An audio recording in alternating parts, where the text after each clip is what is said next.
Bon, messieurs, dames, bonjour. On va vous présenter des objets dans le temps. Alors, Philippe, les objets dans le temps qu'on va présenter aujourd'hui, c'est quoi? Eh bien, aujourd'hui, on parlera du couteau chien. Couteau chien qui était l'ustensile de cuisine des papas et des mamans, bien sûr, de l'époque, hein, pour tous travaux domestiques, que ce soit dans les champs ou à la maison pour préparer le repas. Et ce couteau était uniquement vendu aux Antilles françaises. Donc, il venait de la France métropolitaine, comme beaucoup de nombre d'autres objets ou d'aliments. Alors, sur ce couteau, il y avait un chien. C'est pourquoi il a gardé le nom de couteau chien. Et le manche était aussi, je dirais, en inox. Et puis, rivé avec 2 petits clous. Et ces clous rouillaient de temps en temps. Et quand le manche finissait par céder par cause des longs travaux et puis du travail qu'il exerçait pendant des années, le père ou le grand-père redonnait une seconde vie à ces couteaux en mettant un bout de bois tout autour du manche et souvent mettait un pneu de caoutchouc de voiture ou de bicyclette et souvent aussi du fil qu'il tirait des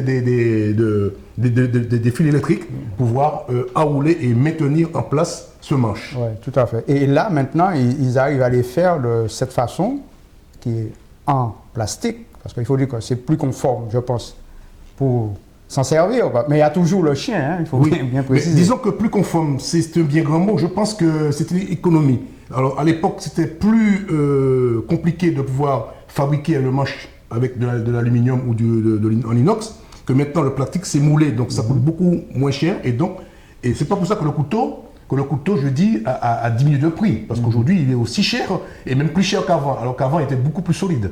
Mais là, j'arrive à les voir avec un manche. Déjà, avec mon papy et ma mamie, c'était un manche en bois, comme tu disais tout à l'heure. Ça, déjà là, c'est plus pour la question de modernité. Moi, je trouve que, au lieu de prendre celui-là, je vais prendre celui-là. Ça, c'est clair et net. Et puis, il faut savoir que le couteau était inépuisable. Même quand il devenait usé complètement, il restait plus qu'une fine lame. Les gens l'utilisaient pour pouvoir, comme ils disaient souvent, servir pour casser la glace, ou souvent aussi pour pouvoir abattre les animaux. Le boucher souvent l'utilisait aussi, ou aussi pour pouvoir servir de tournevis. Donc, le couteau chien était un instrument vraiment utilisé par la famille qui servait à toute occasion. Important. Mais peut-être aussi, on peut dire aussi le mot chien qui veut dire qui traîne partout et il sert à tout. Et peut-être c'est pour ça aussi qu'on a donné ce nom-là, le couteau chien.